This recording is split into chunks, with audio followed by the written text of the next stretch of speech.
இமாம் இப்னுல் ஜஸரி ரஹிமஹுல்லாஹ் அவர்கள்.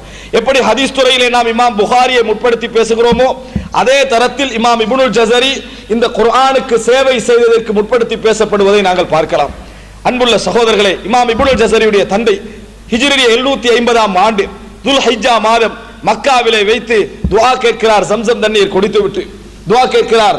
எந்த அடிப்படையில்? பினியத்தி வலதின் ஆலிம், நல்ல அறிவுள்ள ஒரு குழந்தை எனக்கு கிடைக்க வேண்டும். நல்ல நாம் வெறும் குழந்தை கிடைக்கின்றவர்கள் கேட்கலாம், ஆனால் நல்ல அறிவுள்ள ஒரு குழந்தை கிடைக்க வேண்டும் என்கின்ற ஒரு பிரார்த்தனை செய்கிறார். அன்புள்ள சகோதரர்களே, அந்த பிரார்த்தனை துல்ஹிஜ்ஜாவுக்கு பின்னால் அடுத்த வருடம் 51 ஆண்டு அதாவது ரமலானுடைய மாதத்தில் இப்னுல் ஜஸரி அவர்கள் பிறக்கிறார்கள். அப்பொழுது இப்னுல் ஜஸரி அவர் சாதாரண ஒருவர், அப்படி பிறக்கிறார்கள்.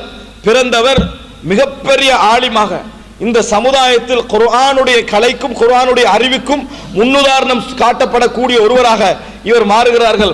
அல்லாஹ் தஆலா அவருக்கு செய்த மிகப்பெரிய ஒரு கிருபை என்ன தெரியுமா? அவர் அதாவது துருக்கியில இருந்தவர், அவர் மக்காவிலே ஹஜ் செய்ய வருகிறார்.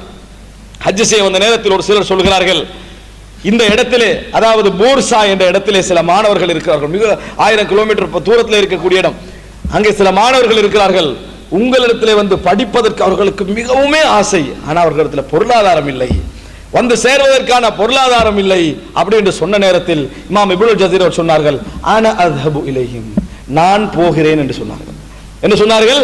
நான் அவர்களிடத்திலே போகிறேன் என்று சொல்லி ஏழை மாணவர்களுடைய வீடுகளை தேடி சென்று படித்து கொடுத்து முன்மாதிரியாக சுட்டிக்காட்டப்பட்ட மார்க்க அறிஞர்களில் ஒருவராக என்ன செய்கிறார்கள்? இமாம் இப்னுல் ஜஸரி வருகின்ற அளவுக்கு என்றால் அந்த நேரத்தில் அவர் ஜம்சம் தண்ணீரை குடிக்கிற எல்லோரும் குடிக்கிறோம், இறைவன் அங்கீகரிப்பான நம்பிக்கையில் குடிக்கிறோம். ஆனால் கில்லத்து தௌஃபீக், அவர்களுடைய எண்ணங்களும் ஆர்வங்களுக்கு ஏற்பத்தான் இறைவன் பதிலளிப்பான். காரணம், இறைவன் மிகவும் கண்ணியமானவன், இறைவன் மிகவும் கௌரவம் உள்ளவன். ஆசையற்றவனுக்கெல்லாம் கொடுப்பதற்கு இறைவன் அந்தஸ்து குறைந்தவன் கிடையாது.